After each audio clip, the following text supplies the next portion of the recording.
Yes. Party you represent as well. Yeah, my name is Sylvester Emmanuel, and with me is Kwasim Okwakunle. We represented the appellant, Dr. Umar Ardo. Yes. Your reaction to the judgment? Yes, it's a well-considered judgment, and we still have to look at it, you understand, and also consult with our clients. It's well considered. So does this mean that you're going forward?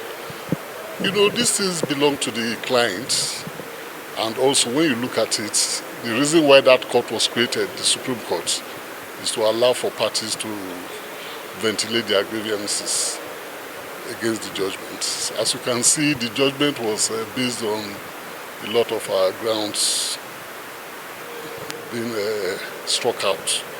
And actually we abandoned some arising from the practice direction that was introduced after the election petitions had started, which we think that is actually in breach of the ECOWAS protocol, i.e.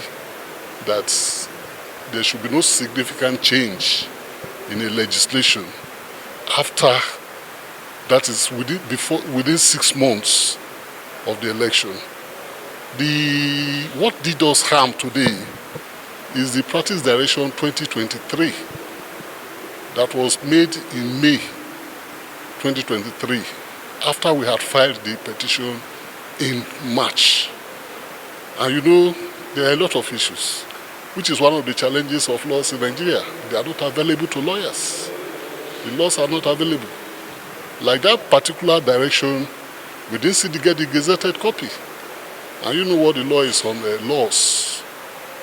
Under the Authentication Act, laws are supposed to be printed by the government printer.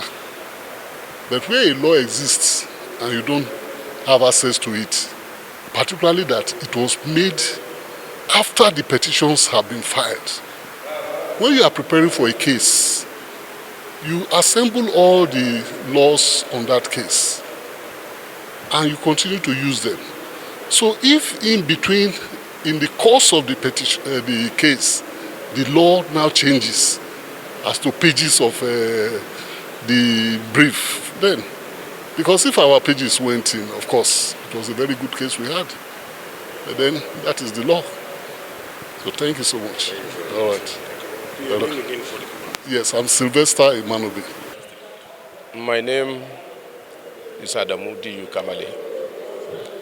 I'm the National Officer of PDP. I'm from Adamawa State, and I'm here in the court to witness the delivery of judgment in respect of the appeal that has been filed by Dr. Ardo against the Governor of Adamawa State. So what's your reaction to this judgment? Well, the judgment has been delivered, and if you recall that this is the second court now. The first was the Tribunal when the judgment was given, and it was against the Appellant. And today also the Court of Appeal has also dismissed the case for lack of merit.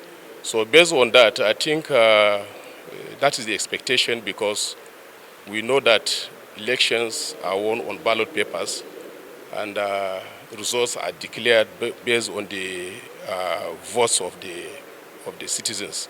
So people should not think that court can provide an alternative to democracy, because court can only give what the citizens has also given to the leaders. So it is a lesson for those who feel that instead of them to go down to the grassroots and look for power, they rather come to court thinking that there is an alternative. I believe what the court did is in the right direction, and is also in tandem with the Constitution. Any words for the opposition as it is? Well, the words is calling on him or any other opposition that lost the election to join hands with the ruling party, the PDP in the state, so that we can forge ahead and develop the state. We are one people, we are one state, and we have common destiny. Your name again? My name is Honorable Adamu Kamale. Thank you. Thank you.